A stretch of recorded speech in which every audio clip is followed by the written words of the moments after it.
दोस्तों, ऑस्ट्रेलिया के खिलाफ चौथे टेस्ट के दूसरे दिन जब मुश्किल में थी, टीम इंडिया घुटने टेक गए थे। भारत के 5 बल्लेबाज तब मुश्किल की घड़ी में भारत का संकट मोचन बनते हुए आया। रविंद्र जडेजा और नितेश रेड्डी का भयंकर तूफान तो खूंखार ऋषभ पंत ने ठोक डाला। तूफानी शतक अपनी धाकड़ बल्लेबाजी से इन तीनों खिलाड़ियों ने रच दिया एक नया कीर्तिमान।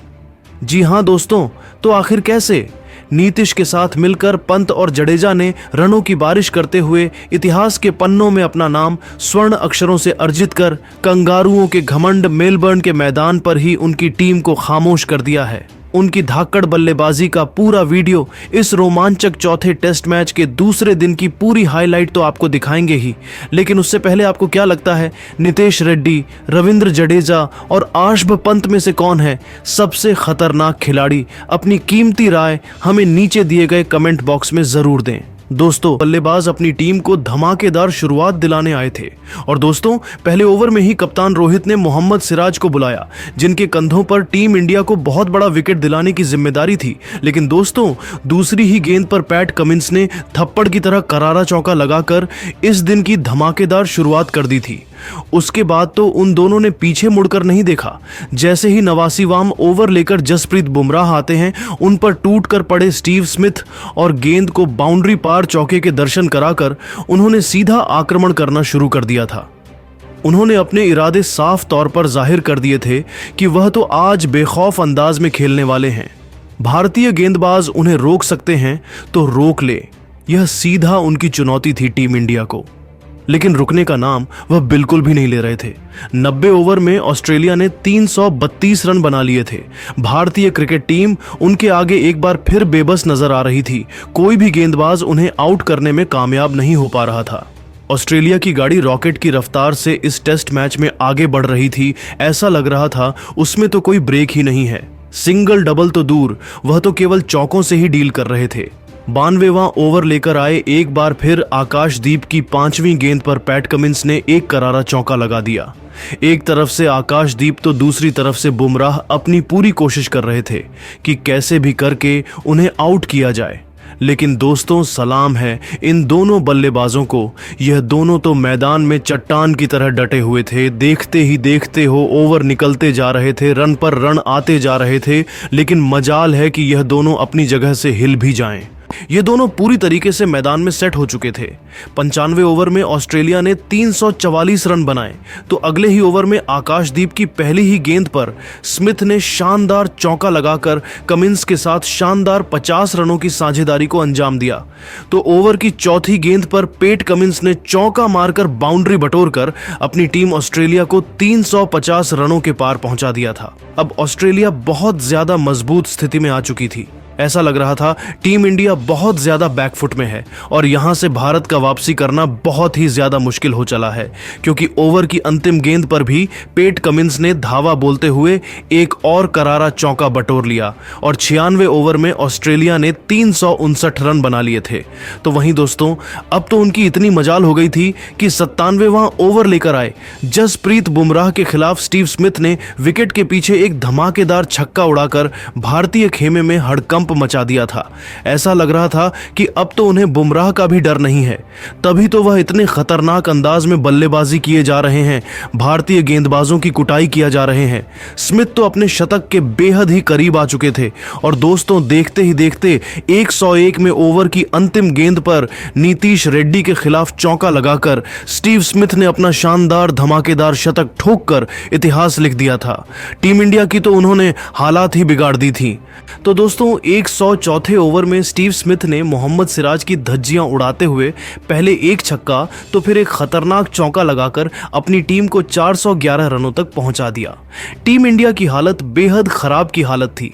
तभी अगला ओवर लेकर आए जडेजा ने पहले ही गेंद पर पैट कमिंस का शिकायत कर टीम इंडिया को 7वीं सफलता दिलाई, जहां कमिंस 7 चौकों के बदौलत 49 रन बनाकर वापस लौटे। उनके आउट होने के बाद अब मैदान में आए थे मिचेल स्टार्क। लेकिन दोस्तों, टीम इंडिया के लिए सबसे बड़ी मुश्किल थी स्टीव स्मिथ को आउट करना, क्योंकि वह टस से मस होने का नाम नहीं ले रहे थे।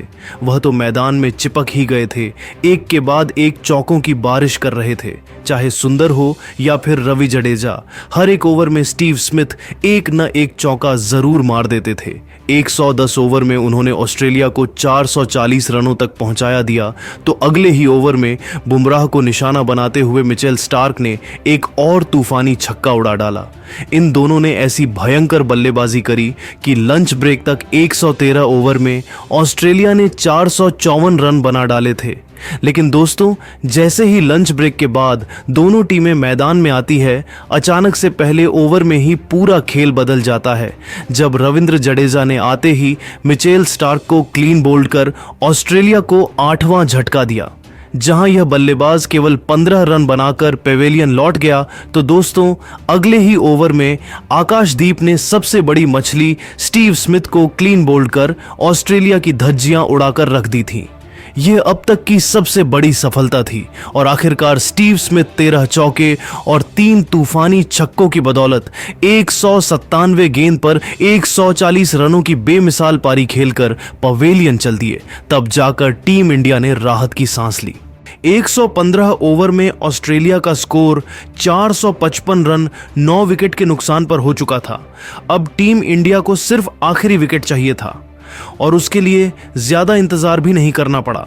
जसप्रीत बुमराह ने नेथन लियोन को एलबीडब्ल्यू कर टीम इंडिया को 10वीं सफलता दिलाई और ऑस्ट्रेलिया को ऑल आउट कर डाला।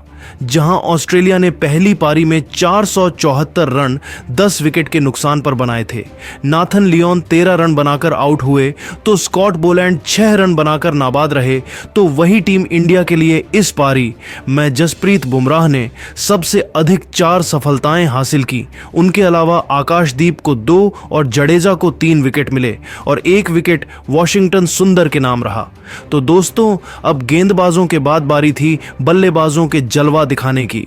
इस मैच में ओपनिंग जोड़ी में बदलाव हुआ और उम्मीद के मुताबिक कप्तान रोहित शर्मा और यशस्वी जायसवाल की जोड़ी टीम इंडिया को विस्फोटक शुरुआत दिलाने के लिए आई थी।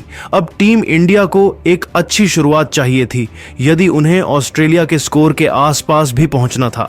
लेकिन दोस्तों, रोहित शर्मा की फूटी किस्मत कहे या भारत की बदनसीबी, दूसरा ओवर लेकर आए ऑस्ट्रेलिया के कप्तान पैट कमिंस ने आखिरी गेंद पर भारतीय कप्तान रोहित शर्मा को स्कॉट बोलैंड के हाथों कैच आउट करवाकर टीम इंडिया के कप्तान को घुटने टेकने पर मजबूर कर दिया था।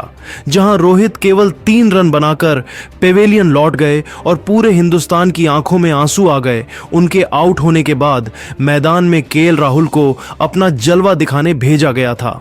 इस वक्त तो पूरी तरीके से ऑस्ट्रेलिया भारत पर हावी थी, लेकिन मानना पड़ेगा इन दोनों को पिछले मैच की तरह एक बार फिर ऑस्ट्रेलिया को मुंह तोड़ जवाब देते हुए यशस्वी और राहुल ने करारा पलटवार किया और अपनी धाकड़ बल्लेबाजी से 13 ओवर में 48 रन बनाए। तो 14वें ओवर की पहली ही गेंद पर राहुल ने 2 रन लेकर टीम इंडिया को 50 रनों के पार पहुंचा दिया। लेकिन दोस्तों, टीम इंडिया की गाड़ी पटरी पर लौट ही रही थी कि 15वां ओवर लेकर आए कमिंस ने अंतिम गेंद पर केएल राहुल को क्लीन बोल्ड कर टीम इंडिया को 2 बड़े झटके दे दिए थे। जहां राहुल भी 3 चौकों की बदौलत 42 गेंद पर 24 रन बनाकर पवेलियन चल दिए और 15 ओवर में 52 रन ही बने थे और भारत को 2 बड़े झटके लग चुके थे टी ब्रेक तक। टीम इंडिया मुश्किल में थी। ऐसे में टीम इंडिया को संभालने के लिए अब संकट मोचन बनकर खुद विराट कोहली यशस्वी का साथ निभाने आए थे, जिनके दिल में बदले की आग दहल रही थी। यशस्वी भी कमाल के फॉर्म में थे। 19वें ओवर में कमिंस की अंतिम गेंद पर चौका मारकर उन्होंने अपने तेवर ऑस्ट्रेलिया को दिखाए थे। 20 ओवर में इंडिया ने 65 रन बनाए थे। ये दोनों बेहद संभालकर भारतीय टीम को आगे बढ़ा रहे थे। 26 ओवर में टीम इंडिया ने 82 रन बना लिए थे और देखते ही देखते इन दोनों खिलाड़ियों ने फिर ऐसा चमत्कार दिखाया कि अपनी दमदार बल्लेबाजी से इस मैच का रुख पलटकर रख दिया। यशस्वी जायसवाल ने अपनी शानदार 50-800 बॉल में पूरी की टीम इंडिया को 100 रनों के पार पहुंचाया और भारतीय क्रिकेट टीम की जबरदस्त वापसी करवा दी। ऑस्ट्रेलिया को तो भरोसा नहीं हुआ कि भारतीय बल्लेबाज किस तरीके से ऐसे खतरनाक बल्लेबाजी कर सकते हैं। यशस्वी ने 80 गेंद में टेस्ट करियर का 9वां अर्धशतक पूरा किया। उन्होंने अब तक विराट कोहली के साथ 100 से ज्यादा रन की साझेदारी कर ली है। कोहली क्रीज पर थे, उन्होंने भी इस बार अपनी गलतियों से सीख लेते हुए कमाल की बल्लेबाजी करी। दोस्तों, तारीफ करनी होगी जायसवाल और कोहली की, जिन्होंने इतनी कमाल की बल्लेबाजी करके भारत को एक और हार से बचा लिया। रोहित राहुल के फ्लॉप होने के बाद लग रहा था कि आज फिर भारत की पारी लड़खड़ा जाएगी, लेकिन इन दोनों ने दोस्तों विराट और यशस्वी के बीच 50 रनों से अधिक की दमदार साझेदारी आगे ही बढ़ती जा रही थी। 37 ओवर में ही इन दोनों ने 134 रनों तक टीम इंडिया को पहुंचा दिया था। तो उसके बाद भी रुकना क्या होता है वह तो उन्हें आता ही नहीं था। 41 ओवर लेकर आए, वह लैंड की 5वीं गेंद पर चौका मारकर यशस्वी ने टीम इंडिया को 150 रनों के पार पहुंचा दिया। साथ ही साथ विराट कोहली के साथ मिलकर 100 रन की एक मजबूत साझेदारी को अंजाम दिया। ऐसा लगा था कि अब टीम इंडिया के लिए सब सही है।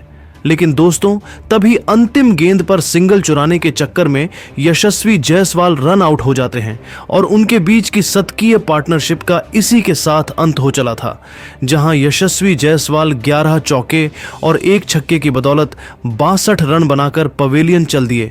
तो दोस्तों, इस झटके से टीम इंडिया उभर पाती कि स्कॉट बोलैंड ने विराट कोहली को कैरी के हाथों कैच आउट करवाकर टीम इंडिया को बिखेर दिया था, जहां विराट कोहली भी केवल 36 रन बनाकर 4 चौकों की बदौलत पवेलियन चल दिए और 43 ओवर में 150 रनों पर ही भारत के 4 बल्लेबाज घुटने टेक गए थे। अब मैदान पर ऋषभ पंत और आकाशदीप की जोड़ी मौजूद थी। लेकिन दोस्तों, आकाशदीप को बिना खाता खोले स्कॉट बोलैंड ने नाथन लियोन के हाथों कैच आउट करवाकर आधी टीम इंडिया को समेट दिया था और इसी के साथ टीम इंडिया ने 46 ओवर में 16 रन 5 विकेट के नुकसान पर बनाए थे। ऋषभ पंत 6 और रविंद्र जडेजा 4 रन बनाकर नाबाद मौजूद थे। लेकिन दोस्तों, ऑस्ट्रेलिया ने सोचा भी नहीं था, फिर कुछ वैसा हो गया, जहां ऋषभ पंत और रविंद्र जडेजा ने फिर अंत के कुछ ओवरों में अपने बल्ले से ऐसा तूफान लाया कि पंत ने अपना तूफानी अर्धशतक ठोक दिया। रविंद्र जडेजा ने भी उनसे कंधे से कंधा मिलाते हुए 58 रनों की एक दमदार पारी खेल डाली और दूसरे दिन का खेल खत्म होने तक टीम इंडिया ने 320 रन बना डाले थे और टीम इंडिया मजबूत स्थिति में नजर आ रही थी, जहां भारत का यह पलटवार देखकर तो सबकी आंखें फटी की फटी रह गईं। लेकिन दोस्तों, अब आप जडेजा और ऋषभ पंत की तूफानी बैटिंग को 10 में से कितने नंबर देंगे? अपनी राय नीचे कमेंट करके जरूर बताइए और ऐसी ही धमाकेदार खबरें सबसे पहले जानने के लिए हमारे इस वीडियो को लाइक और चैनल को सब्सक्राइब करना बिल्कुल भी ना भूलें। धन्यवाद।